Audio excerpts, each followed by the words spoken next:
en el evangelio que él escribió. Hay varios relatos, pero vamos a acercarnos a través del apóstol Juan en el pasaje que ya hemos leído de Juan 20.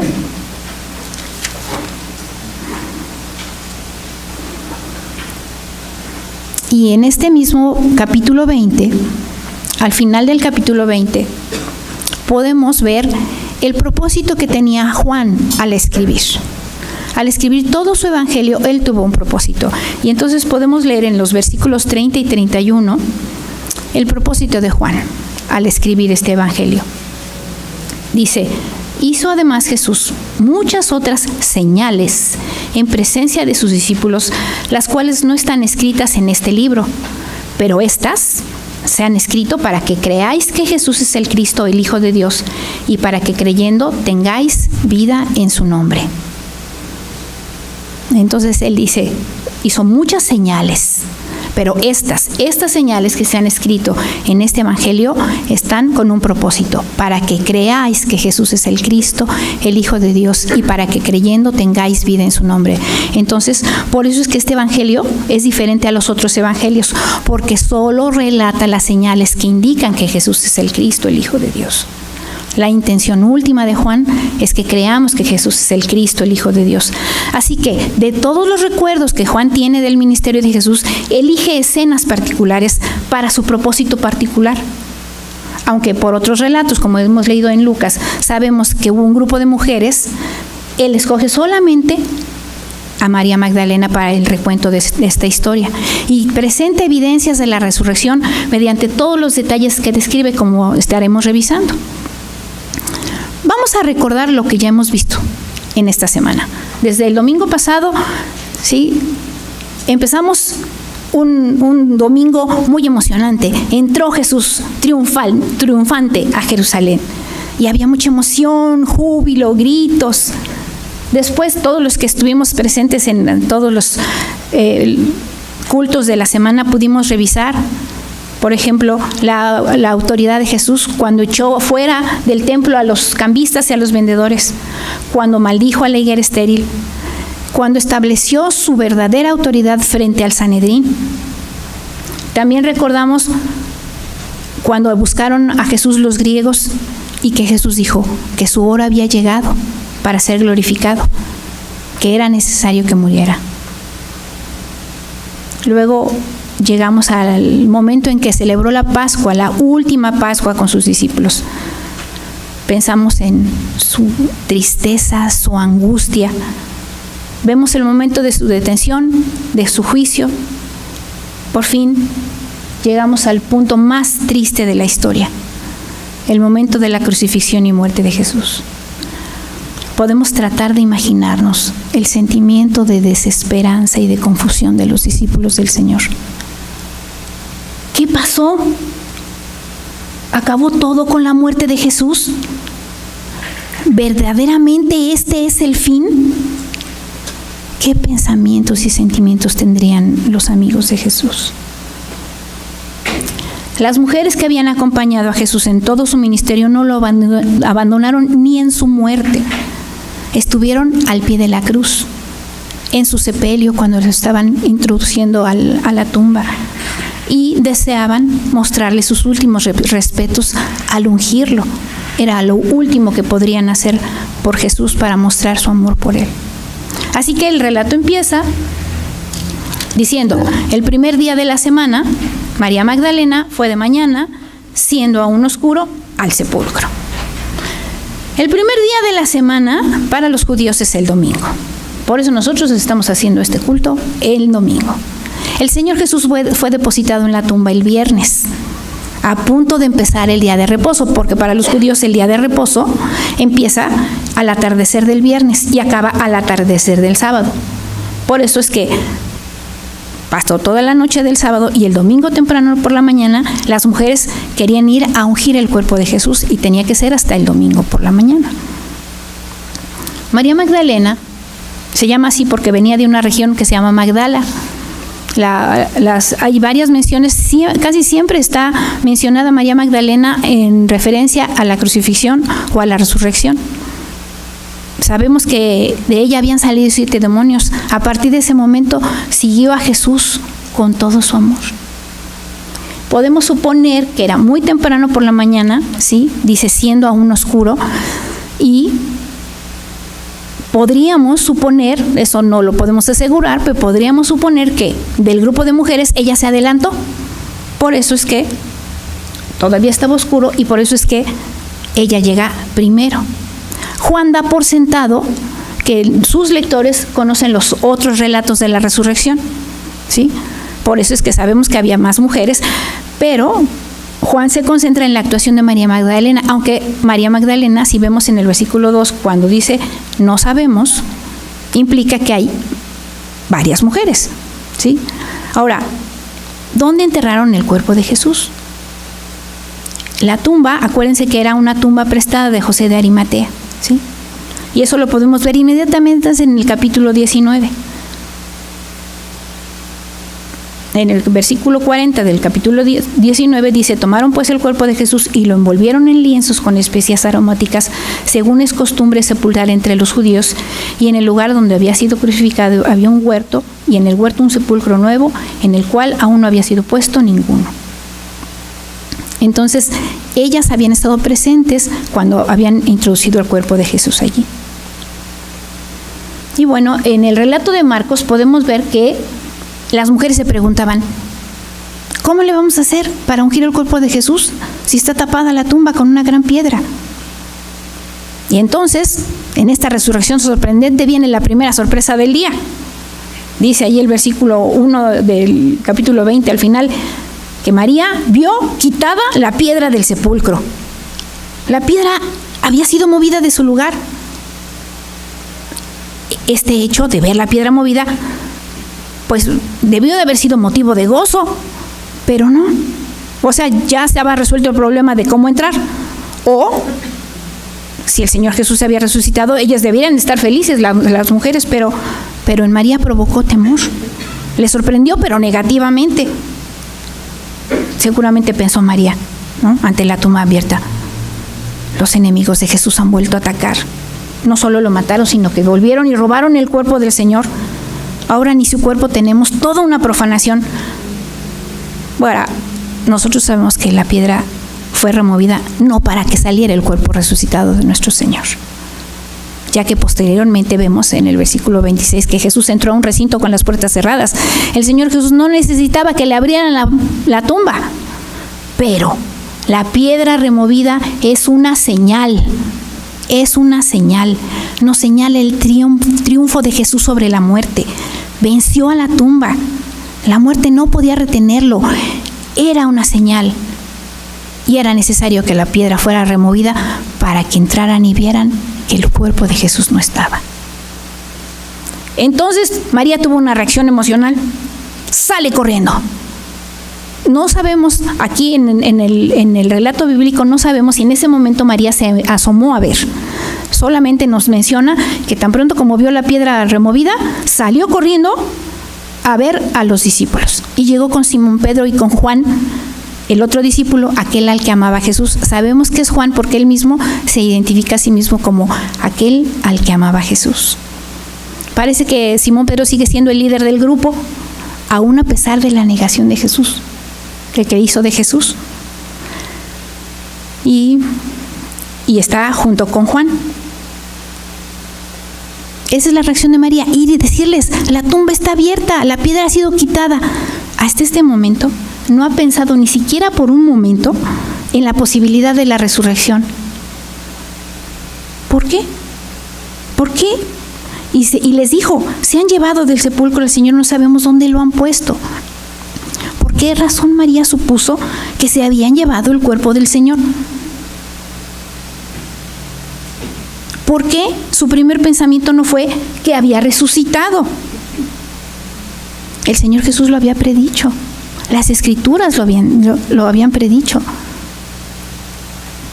María iba en busca de un cuerpo para ungir. Ella amaba a su Señor y quería ungir el cuerpo de su Señor. Pero si nosotros estuviéramos en el lugar de María, ¿habríamos reaccionado mejor? ¿Habríamos creído que el Señor Jesús había resucitado? Y entonces la reacción de Pedro y de Juan también es salir corriendo.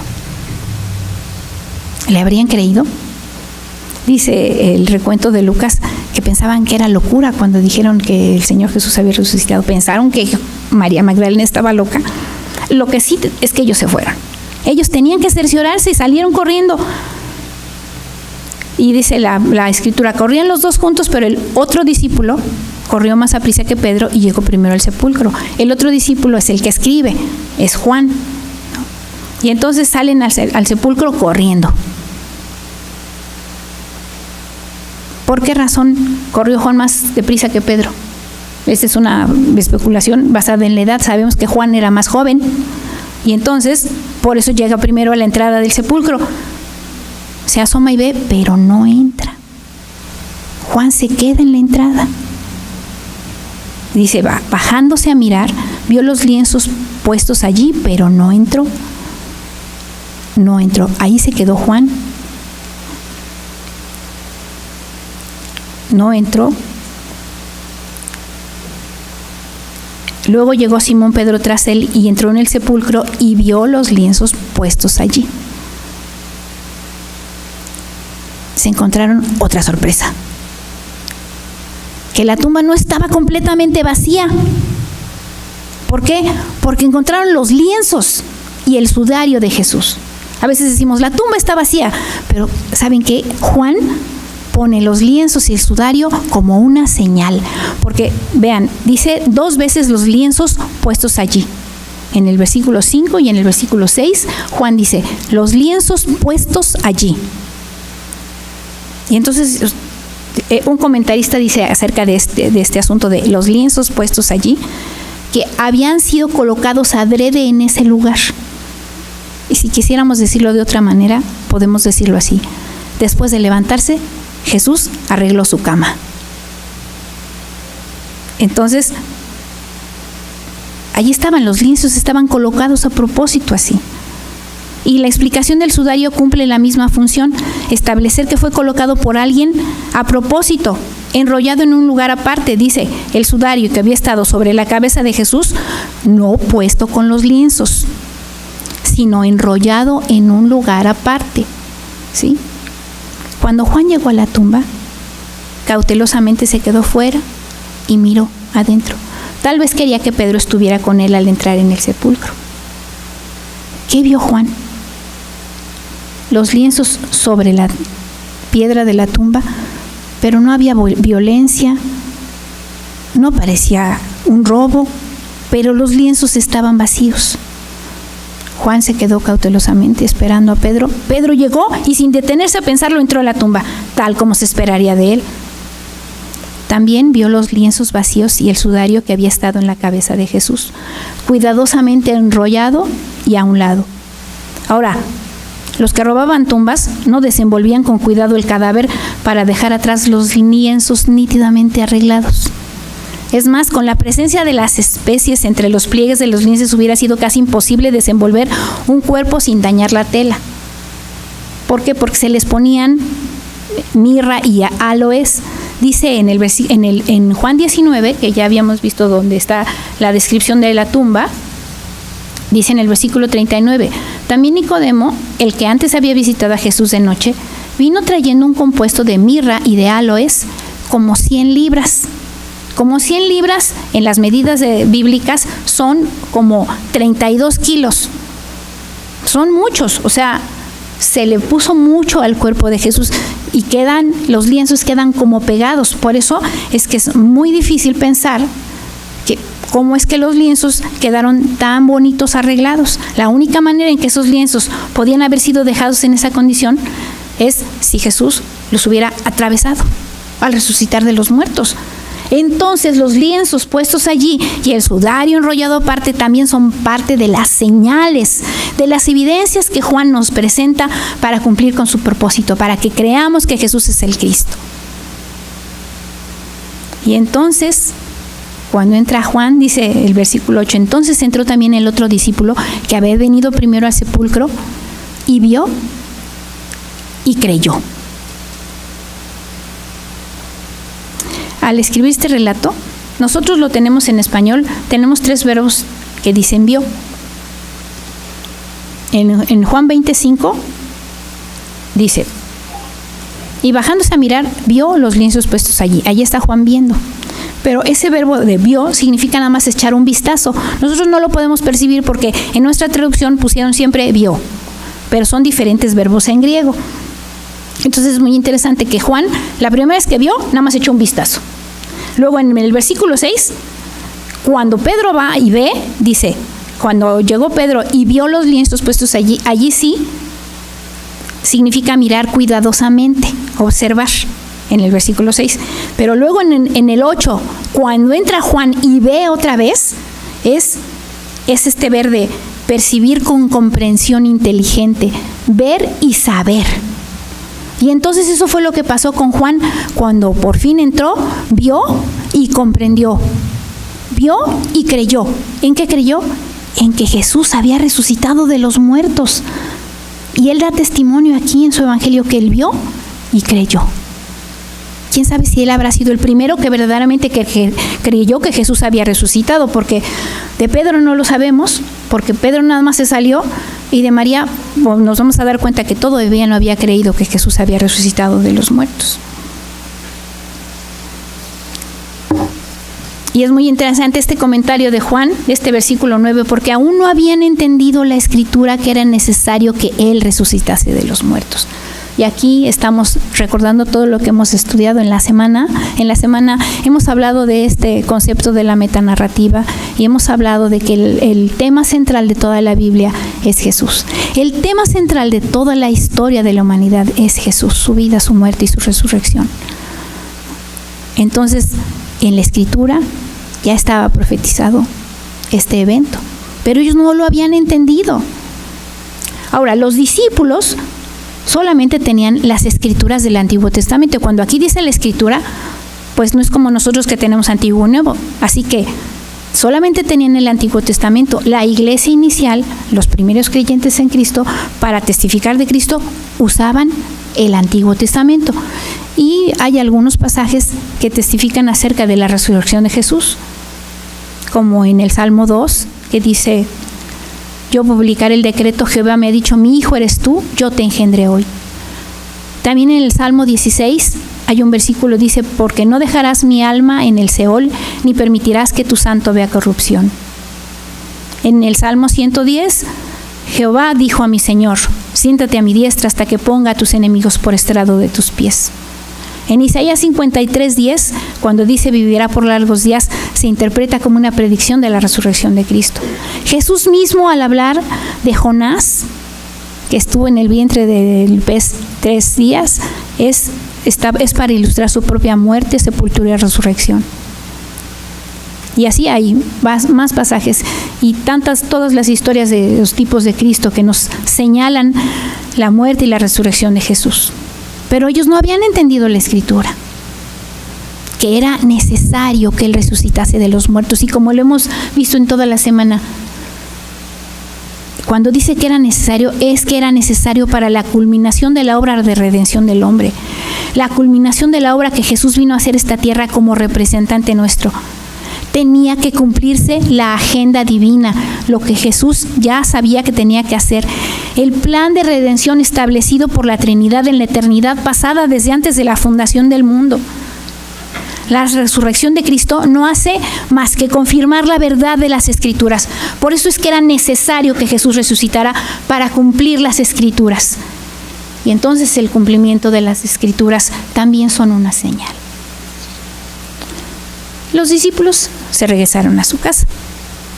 ¿Y María? ¿Qué pasó con María? Pues o no corrió tan deprisa y no llegó al mismo tiempo que Pedro y Juan, o Pedro y Juan se fueron y la dejaron, o ella dijo, déjenme aquí, no sabemos, pero María estaba afuera llorando junto al sepulcro. Y estaba llorando. No sabemos si Pedro y Juan le dijeron, le explicaron lo que habían visto, no sabemos, porque la Biblia no nos lo dice, pero ella lloraba por su maestro. Y se inclinó para mirar dentro del sepulcro y otra sorpresa. Esta es una sorpresa, pero yo puse aquí que es una sorpresa, y no es sorpresa, porque vio a 2 ángeles con vestiduras blancas que estaban sentados, el uno a la cabecera y el otro a los pies, donde el cuerpo de Jesús había sido puesto. Y María Magdalena se asoma, y aquí lo sorprendente, para nosotros es sorprendente, yo creo que nosotros sí nos impactaría ver 2 ángeles, pero María no se sorprende de ver a 2 ángeles, porque no se sorprende. Puede ser que ella esté demasiado preocupada por encontrar el cuerpo de su maestro, puede ser que esté demasiado acongojada, puede ser, pero como que no se sorprende, porque cuando los ángeles le hablan, ella no se sorprende, les contesta como si fueran cualquier otra persona, pero es sorprendente. Y además la aparición de los ángeles también es una señal. Es una señal que Juan pone como evidencia. Así como hubo ángeles en el nacimiento de Jesús, ahora anuncian la resurrección de Cristo. Y sabemos que se aparecieron ángeles también a las mujeres, a las otras mujeres, y que les anuncian. Pero en este caso se le aparecen a María. No sabemos por qué a Pedro y a Juan no se les aparecieron, pero a María Magdalena se le aparecen y le preguntan: mujer, ¿por qué lloras? Yo creo que le preguntan con gran compasión, con gran ternura. Y no es que los ángeles no supieran la razón del llanto de María, es más bien como para hacer reflexionar a María acerca de la razón de su llanto. Es como si le dijeran: ¿no ves que tienes una gran razón para regocijarte? No está el cuerpo, ha resucitado. Pero ella les contesta: es que se han llevado a mi Señor y no sé dónde le han puesto. O sea, ella sigue sin entender, no puede pensar que el Señor ha resucitado. Y siguen las situaciones sorprendentes, porque entonces María sigue esperando ver el cuerpo del Señor y no se da cuenta que el Señor está a sus espaldas, porque dice, tan pronto como le dijo esto a los ángeles, se volvió y vio a Jesús que estaba allí, mas no sabía que era Jesús. Y entonces a mí, cuando estaba yo estudiando esto, se me ocurrieron muchas preguntas. ¿Por qué se volteó? ¿Por qué se volvió? ¿Por qué no supo que era Jesús? ¿Por qué no lo reconoció? Yo me pregunto, ¿es que estaba esperando ver el cuerpo muerto de su Señor? Su mente estaba tan acongojada que no podía pensar. Sus lágrimas no le permitieron distinguir con claridad. La apariencia de Jesús cambió después de su resurrección. Un comentarista dice una cosa muy interesante, dice: ¿quién sabe si estos santos espíritus, que indudablemente reconocieron a nuestro Señor, al verlo atrás de María, se levantaron en señal de respeto, ¿no? Dice este comentarista: me es imposible pensar que los ángeles se quedaran sentados inmóviles ante la aparición de Jesús, y creo que mientras hablaba con ellos, María advirtió por un cambio de comportamiento en ellos, en los ángeles, que tenía a alguien detrás, y entonces eso fue lo que hizo que se volviera. Estos pequeños detalles de se volvió y vio llenan de vida a este relato. Y entonces Jesús se dirige a María y le hace la misma pregunta que le hicieron los ángeles: mujer, ¿por qué lloras? Yo quiero imaginarme que había mucha más ternura que reproche en su pregunta. Pero luego le pregunta: ¿a quién buscas? Jesús le pregunta: ¿a quién buscas? Y no le pregunta: ¿qué buscas? Aunque en la respuesta a los ángeles María había hablado de su Señor, porque había dicho: se han llevado a mi Señor, no estaba buscando a su Señor, estaba buscando un cuerpo, estaba buscando algo, no a alguien. Cuando ahora Jesús se dirige a María y le dice: ¿a quién buscas?, es como si comenzara a encauzar los pensamientos de María. ¿Sí? Debes empezar a buscar una persona, no un cuerpo. Y ella sigue confundida. Ella, pensando que era el hortelano, le dijo: Señor, si tú lo has llevado, dime dónde lo has puesto y yo lo llevaré. Nos sorprende que ella todavía no pueda pensar en la resurrección de Jesús. Todavía no lo puede pensar. No puede distinguir a su maestro. Y además lo confunde con el jardinero. y hace una suposición arriesgada. A ella lo único que le interesa es encontrar el cuerpo de Jesús. Está completamente angustiada. Ella fue a la tumba con toda la intención de ungirlo y ahora no lo encuentra. Tan no está pensando con claridad que dice: dime dónde lo has puesto y yo lo llevaré. ¿Piensa que ella podría cargar el cuerpo de Jesús? No está pensando con claridad. Está confundida, está agitada, está angustiada, está llorando. Pero entonces toda su agitación, toda su confusión, toda su tribulación se acaba con un simple llamado. Jesús le dijo: María.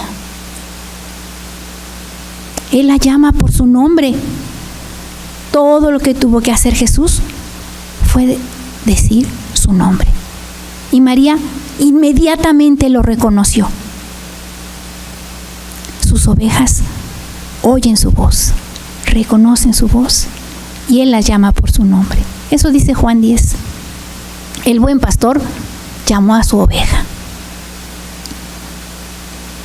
y su oveja reconoció a su buen pastor.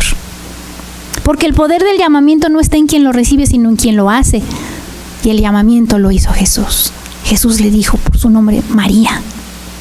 Entonces, hasta entonces ella lo reconoce. Qué bendita sorpresa ver la cara de su amado maestro y reconocerlo. Y entonces ella reacciona y lo llama con mucho cariño y le dice: Raboni, que quiere decir mi maestro, mi querido maestro. Y entonces, no lo sabemos, la Biblia no lo relata, yo me lo quiero imaginar, que entonces ella se avienta a Jesús y lo toma. No sé si se echa a sus pies y lo abraza de sus tobillos. No lo sabemos, la Biblia no lo dice, yo me lo imagino, porque entonces Jesús le dice: no me toques, porque aún no he subido a mi Padre. Ahora, este pasaje como que no me toques, cuando después con Tomás le dice: mira, toca mis manos, ¿no? ¿Por qué le dice no me toques? En el griego es más bien como: no te aferres a mí. Es como: suéltame, déjame ir. Además es algo así como que Jesús le recuerda a María que está resucitado. No necesita aferrarse a Jesús como algo terrenal, como un ser terrenal, sino como su Señor resucitado. Es muy probable que María se comportara como alguien que dependía completamente de la presencia física de su Señor y para quien la ausencia corporal de Cristo hacía que se sintiera muy mal. Y entonces esto no era fe en su máxima expresión. En resumen, su comportamiento denotaba que había olvidado que además de hombre, su maestro también era Dios. Cuando Jesús le dice: no me toques, es como si le hubiera dicho: no es necesario que hagas semejantes demostraciones de afecto. No ascenderé a mi Padre hasta dentro de 40 días, pero tu deber ahora no es quedarte a mis pies, sino comunicarle a mis hermanos la noticia de mi resurrección. Piensa en los sentimientos de los demás, además de los tuyos. Y por eso Jesús le da un trabajo que hacer. Le dice a María: mas ve a mis hermanos y diles: subo a mi Padre y a vuestro Padre, a mi Dios y a vuestro Dios. María fue la primera que vio al Señor Jesús resucitado. Fue testigo de primera mano de la resurrección de Jesucristo. Y ahora ella ya ha sido consolada por el mismo Señor. Ella ya no está triste. Y entonces el Señor le da una misión que cumplir. Ahora tiene que llevar el mensaje que Él le ha dado y tiene que decir lo que ha visto. Fue entonces María Magdalena. ¿Qué es lo que hizo María Magdalena? Obedeció. Fue entonces María Magdalena para dar a los discípulos las nuevas de que había visto al Señor y que Él le había dicho estas cosas. María fue a los discípulos. Yo me quiero imaginar a María, ¿no?, en el camino desde la tumba hasta donde estaban los discípulos, y seguramente iba hablando consigo misma diciendo: el Señor está vivo, lo he visto, el Señor Jesús ha resucitado. ¿Cómo habrá cambiado sus emociones en esa mañana? Empezando con esa tristeza tan grande que tenía, la confusión, el temor. Y ahora ya ha visto a su Señor resucitado, el gozo que sentía. Ella fue testigo de estas señales que Juan nos menciona. La piedra removida, los lienzos puestos allí, el sudario enrollado aparte, la presencia de los ángeles y por fin ver al Señor Jesús resucitado y hablándole. Llegando a donde están los discípulos, yo creo que apenas si puede contenerse para decirles: he visto al Señor. Ahora ya no pensaba en un cadáver. No, se trataba del Señor vivo, gloriosamente resucitado del sepulcro. María comunicó el mensaje palabra por palabra, exactamente como el Señor le había dicho que hiciera. Y estas palabras deben de haber sido muy preciosas para los discípulos. Y nosotros hemos perdido la capacidad del asombro. Ya no nos sorprende la resurrección de nuestro Señor Jesucristo. Nos podemos dar cuenta cuán sorprendente es la resurrección de Jesús. Nunca la debemos dar por sentado. Por eso celebramos este culto de resurrección, porque es muy importante, porque es sorprendente la resurrección de Jesús. ¿Qué evidencias necesitamos para creer en la resurrección de nuestro Señor Jesucristo? ¿Qué señales tenemos? Tenemos las señales que Juan nos mostró. La piedra removida, los lienzos puestos allí, el sudario enrollado aparte, la aparición de los ángeles, el Señor mismo hablándole a María. Todo eso. Y tenemos su palabra y su Espíritu Santo que nos convence. Él nos ha llamado por nuestro nombre. Hemos reconocido su voz. Somos sus ovejas. Estamos convencidos de que nuestro Señor Jesús ha resucitado. ¿Y ahora qué vamos a hacer con esta convicción?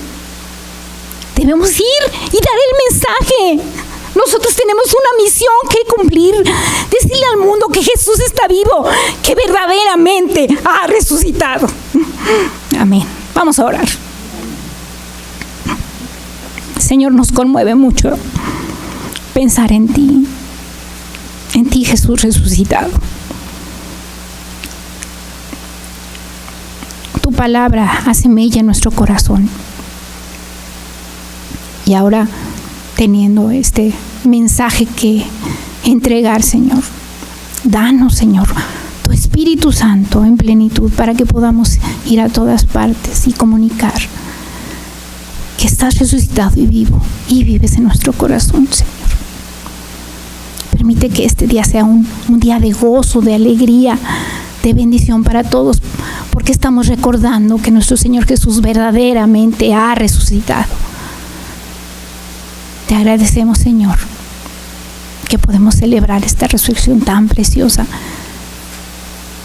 que creemos que verdaderamente el Señor Jesús resucitó en carne, que vive en nuestro corazón, que tu Espíritu Santo nos convence de esto y que ahora tenemos que entregar este mensaje, Señor, tan importante a todos los demás que no creen todavía en Jesús. Señor, que tu nombre sea glorificado y que tu reino sea extendido en esta tierra. Úsanos, Señor, para tu gloria y tu honra, porque te lo pedimos en el nombre de Jesús. Amén.